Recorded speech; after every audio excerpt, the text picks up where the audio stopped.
அனைவருக்கும் வணக்கம். இன்றைக்கி நம்ம பார்க்க போகிறது ஒரு புதுசான ஒரு ஹல்வான்னு சொல்லலாம். நார்மலாக நம்ம அல்வா நெய்யோ இல்லை எண்ணெயோ ஊற்றி பண்ணி பார்த்துருப்போம். இதில் நம்ம எந்த நெய்யுமே எண்ணெயுமே ஊற்றாமல் சுகர் சேர்க்காமல், அதாவது வெல்லம் மட்டும் சேர்த்து பண்ணக்கூடிய ஒரு அல்வா. இது முதலூரில் ரொம்பவே ஃபேமஸான மஸ்கோத் அல்வான்னு சொல்லுவாங்க. இது முழுக்க தேங்காய் பாலில் பண்ணக்கூடியது. இதுக்காக நான் 1 கப்பு கோதுமை மாவு எடுத்திருக்கேன். அந்த 1 கப்பு கோதுமை மாவோட 1/4 கப்பு தண்ணி ஆட் பண்ணுறேன். ஸோ இதை நம்ம ஒரு சப்பாத்தி மாவு பதத்துக்கு நம்ம பிசைஞ்சு தனியாக எடுத்து வச்சுக்கலாம். ஸோ இது நார்மலாக கோதுமை மாவில் பண்ண மாட்டாங்க, பட் மைதா மாவில் தான் பண்ணுவாங்க.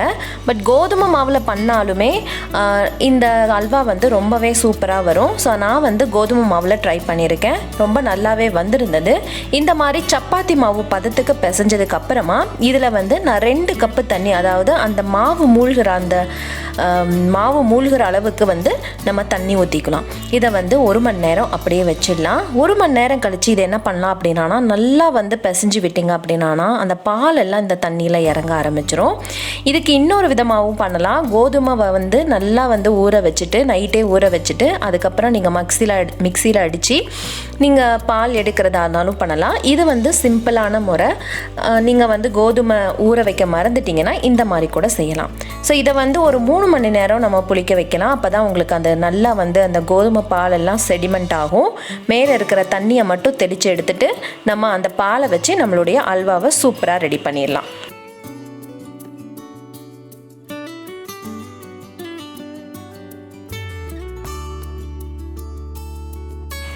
இப்போ பார்த்தீங்க அப்படின்னா இந்த தண்ணி எல்லாத்தையும் நம்ம எடுத்தாச்சு.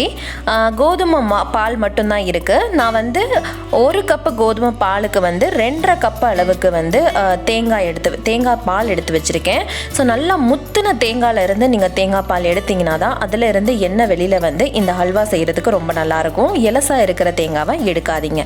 ஸோ இந்த மாவையும் இந்த கோதுமை பாலையும் இந்த தேங்காய் பாலையும் மிக்ஸ் பண்ணி தனியாக எடுத்து வச்சிடலாம். அதுக்கு முன்னாடி நம்ம வெல்லத்தை கரைச்சிக்கலாம். நான் 1 கப்பு வெல்லம் நல்லா பொடி பண்ணிவிட்டு அமுத்தி எடுங்க. 1 கப்பு வெல்லம் கரெக்டாக எடுத்திங்கன்னா உங்களுக்கு இந்த அல்வாவுக்கு தேவையான இனிப்பு கரெக்டாக கிடைக்கும். ஸோ 1 கப்பு வெல்லத்தில் நான் ஒரு 1/4 கப்பு தண்ணி விட்டுருக்கேன். தண்ணி விட்டுட்டு நல்லா கரையை விட்டுருங்க. கரையை விட்டு நல்லா ஃபில்டர் பண்ணி எடுத்து வச்சுக்கோங்க. அவ்வளோதான். இப்போ நல்லா கரைஞ்சிருச்சு பாருங்கள். இதை தனியாக எடுத்து வச்சுக்கலாம்.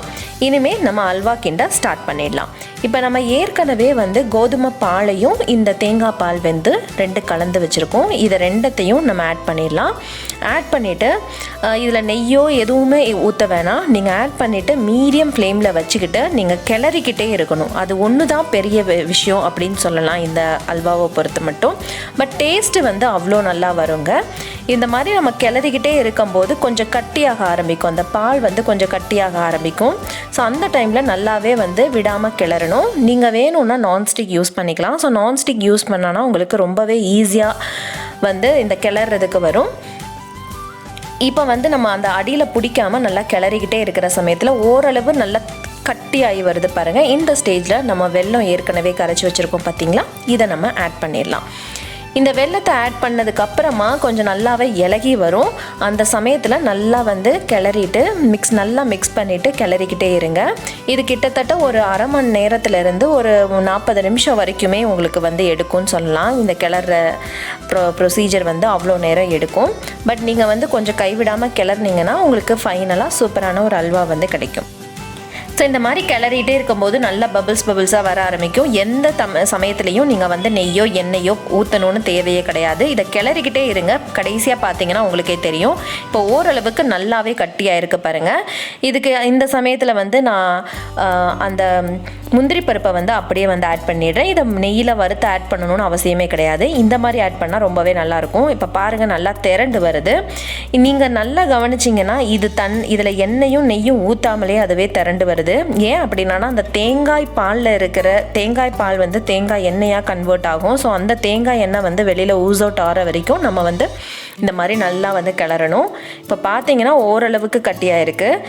இப்போ பார்த்தீங்கன்னா இது ஒரு 40 நிமிஷம் கிட்ட ஆயிடுச்சு. நல்லாவே வந்து ஒட்டாமல் வெளியில் வருது. உங்களுக்கு பார்த்தாலே ஷைனியாக தெரியுது. அது ஒன்றும் கிடையாது, அந்த தேங்காய் எண்ணெய் வந்து வெளியில் வர ஆரம்பிச்சிருக்கு.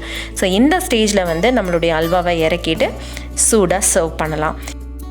இது நேரம் கொஞ்சம் எடுத்தாலுமே நம்மளுடைய ஃபைனல் ப்ராடக்ட் வந்து ரொம்பவே நல்லா சூப்பராக டேஸ்டியாக வந்திருக்கு. இதை நீங்கள் மைதாலையும் ட்ரை பண்ணி பார்க்கலாம், இல்லை அப்படின்னா இந்த மாதிரி கோதுமை மாவுலையும் ட்ரை பண்ணி பார்க்கலாம். ரொம்பவே யம்மியான, இப்போ உங்களுக்கு தெரியும் நல்லாவே அந்த எண்ணெயெல்லாம் வெளியில் வருது. ஸோ இந்த மாதிரி ஹல்வா நீங்களும் ட்ரை பண்ணி பாருங்கள். கண்டிப்பாக உங்களுக்கு பிடிச்சிருக்கும் நம்பரை. பிடிச்சிருந்தா என்னோட சேனலை சப்ஸ்கிரைப் பண்ணுங்கள், லைக் பண்ணுங்கள், ஷேர் பண்ணுங்கள், கமெண்ட் பண்ணுங்கள். இன்னொரு சூப்பரான வீடியோவில் சந்திக்கலாம். தேங்க்ஸ் ஃபார் வாட்சிங்.